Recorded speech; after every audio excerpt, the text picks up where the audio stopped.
Okay, so video number 3. If you recall, in our last video, we created a very basic letter H as a demonstration of how to create a new sketch in Onshape. Now this is a pretty awful letter H at this point, but we're going to use this as a way of showing you some tools in Onshape you can use to fix up designs if things aren't looking correct. So let's start with the most glaring problem, that over here, that should be a horizontal line, not an angled line like that. So if I want to fix that, I can press on the thing I want to fix. I can go to here, and then down the bottom here we have two options, a horizontal and a vertical option, right? So in this case here, if I press the horizontal thing, it'll take that angled line and turn it into a horizontal line. So that's looking better, but all of the sides on our H here are kind of lopsided as well. So we want the two arms of the H to be the same length, and we want the ends to line up with each other as well. So if we look over here, for example, this end and this end are at different heights, so that's not going to work.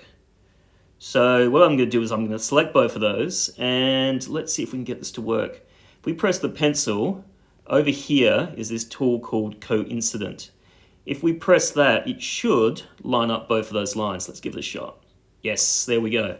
So it's moved one of the lines so it lines up with the other line. And we can also do the same thing down the bottom here as well, because the bottom of the H's don't line up either.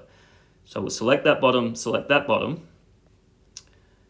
pick Coincident, and then that's lined up. That's looking pretty good.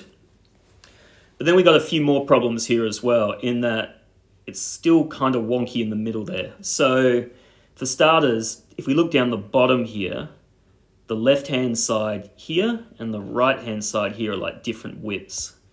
So I want the bottoms to be the same width. So what I can do is I can press on that bottom, and we want to get them so they're the same width. So if I go to the pencil, another thing I can pick here is one that says equal. So if I press the equal thing, it changes the shape so that both of the legs are the same width down the bottom. And I probably want to do the same thing up the top as well. So select the two top ones, which are also not the same width. Go to there, select equal.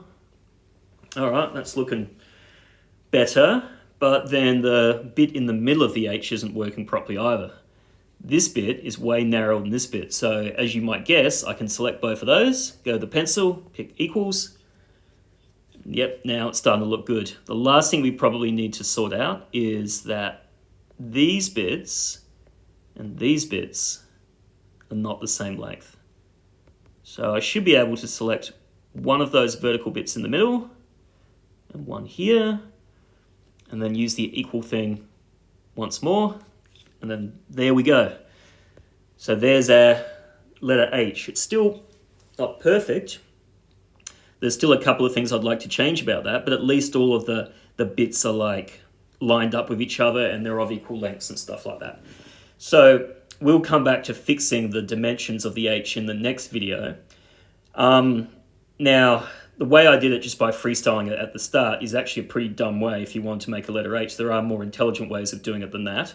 But I just use that as an opportunity to show you how you can use some of these tools like coincident and horizontal and vertical and equal to fix up designs and to get the lines get them to the same length, get them to the same position, that kind of stuff. So it's a useful tool to use.